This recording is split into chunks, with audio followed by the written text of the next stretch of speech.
Hello বন্ধুরা, tasty কুকে আপনাদের সকলকে স্বাগত জানাই।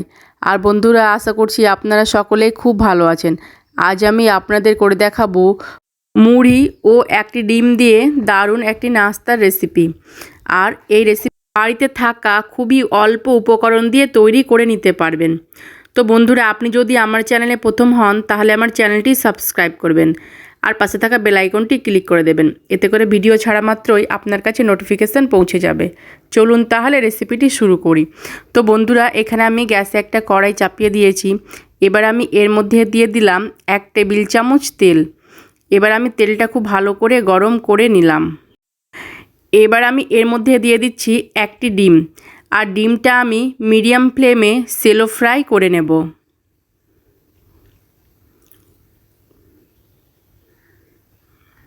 তো বন্ধুরা, ডিমটা আমি শ্যালো ফ্রাই করে নিয়েছি। এবার আমি ডিমটা এক সাইডে করে দেব।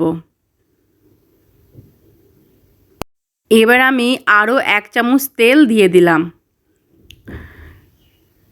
এবার আমি তেলের মধ্যে দিয়ে দিচ্ছি 6 থেকে 7 কোয়া রসুন কুচি। আর রসুন কুচিটা আমি 1 মিনিটের মতো ভেজে নেব।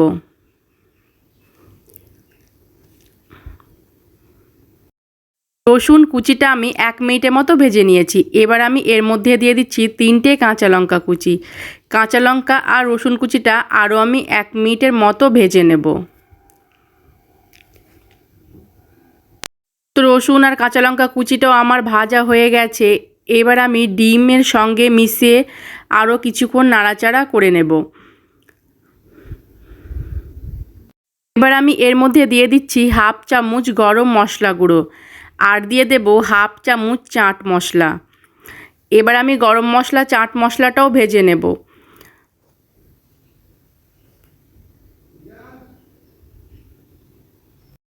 এবার আমি দিয়ে দিচ্ছি খুবই সামান্য লবণ। লবণটা আমি শুধু ডিমের জন্যই দিলাম। এবার আমার সমস্ত মশলাটা খুব ভালো করে ভাজা হয়ে গেছে। এবার আমি এর মধ্যে দিয়ে দিচ্ছি 1 কাপ মুড়ি। আর আপনারা যদি মুড়ির পরিমাণটা বাড়িয়ে দেন তাহলে ডিমের পরিমাণটাও বাড়িয়ে দেবেন।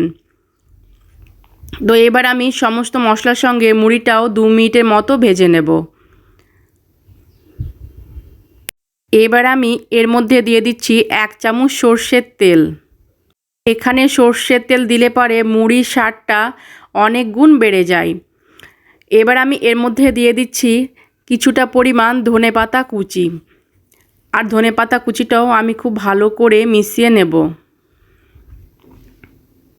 তো বন্ধুরা, মুড়িটাও আমি বেশ কিছুক্ষণ ভেজে নিয়েছি। আর আমার এই নাস্তা রেসিপিটি তৈরি হয়ে গেছে। আর এই রেসিপিটা খেতে কিন্তু খুবই মজার হয়।